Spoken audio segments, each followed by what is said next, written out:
ರಘುವಣ್ಣ ಮತ್ತು ಸೂರಜ್ ಅಣ್ಣಂಗೆ ನಿಜವಾಗ್ಲೂ hats of. ಏನಕ್ಕೆ ಅಂತ ಹೇಳಿದ್ರೆ ಒಂದು ಚೂರು ಮೋಸ ಮಾಡ್ದಲೆ ಅವ್ರ ಟೀಮ್ಗೋಸ್ಕರ ಅವ್ರು ನಿಂತು ಸೋತ್ರ ಪರವಾಗಿಲ್ಲ ಮ್ಯಾಚು ನಿಂತು ಆಡಿದ್ರು. ಆ ಜಾನ್ವಿ ಅವ್ರು ನಿಜವಾಗ್ಲೂ ರಿಪೋರ್ಟರ್ ಆಗಿದ್ರು ಅಂತ ಹೇಳಕ್ಕೆ ನಮಗೆ ನಾಚಿಕೆ ಆಗ್ತೈತೆ. ನಮ್ಮ ಕರ್ನಾಟಕ ನ್ಯೂಸ್ ಚಾನಲ್ ರಿಪೋರ್ಟರ್ ಆಗಿದ್ರಂತೆ ಅವರು.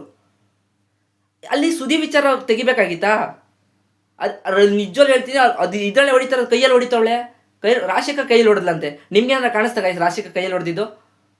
ಸುಮ್ಮನೆ ಟಾಂಟ್ಕೊಂಡು ಮಾತಾಡ್ಬಿಟ್ಟು ನುಗ್ಬಿಡೋದಲ್ಲ ನೀರೆತ್ಕೊಂಡು ಆಡಿದ್ರೆ ನಿಯತಲ್ಲ ಆಡ್ಬಿಟ್ಟು ಗೆಲ್ಲಿ.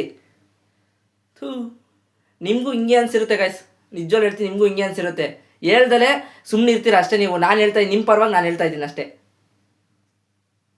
ನಿಮಗೂ ಹಿಂಗೆ ಅನಿಸುತ್ತಾನೆ? ಆ ಜಾನ್ವಿ ನೆಟ್ಟಗಾಡದ್ಲ? ಅಯ್ಯೋ ಥೂ, ಬಿಗ್ ಬಾಸ್ ನೋಡೋಕ್ಕೆ ಅಸಹ್ಯ ಅನಿಸ್ತೈತೆ ನಮಗಂತೂ ನಿಮ್ಗಳಿಂದ. ಪಾಪ ನಿಜವಾಗ್ಲೂ ಗಿಲ್ಲಿ ಆ ಕಡೆ ತಗ್ಲಾಕಬಿಟ್ಟ. ನಿಜ ಉಸ್ತುವಾರಿ ಮಾಡೋಕ್ಕೆ ಸರಿ ಆಗಲಿಲ್ಲ. ಅಲ್ಲಿ ಕಿರ್ಚಾಡೋದ್ರಲ್ಲಿ ಎಲ್ಲಾಗುತ್ತೆ ಉಸ್ತುವಾರಿ. ಗಿಲ್ಲಿ ಪಾಪ ಒಂಚೂರು ಮಾತಾಡಿರಲಿಲ್ಲ. ಇವರೇ ಎತ್ತೋದು ಜಗಳ ಫುಲ್ಲು. ನಾಳೆ ವಿಡಿಯೋದಲ್ಲಿ ಸಿಗ್ತೀನಿ. ನಾಳೆ ಪ್ರೋಮೋ ಅದೇ ಕಿತ್ತಾಡೋದೇ ಪ್ರೋಮೋ ಬಿಡ್ತಾರೆ, ನೋಡಿದ್ರಂತೆ. ಸರಿ ಗಾಯ್ಸ್, ಆಯಿತು, ಸಿಗೋಣ ನಾಳೆ. ಬಾಯ್.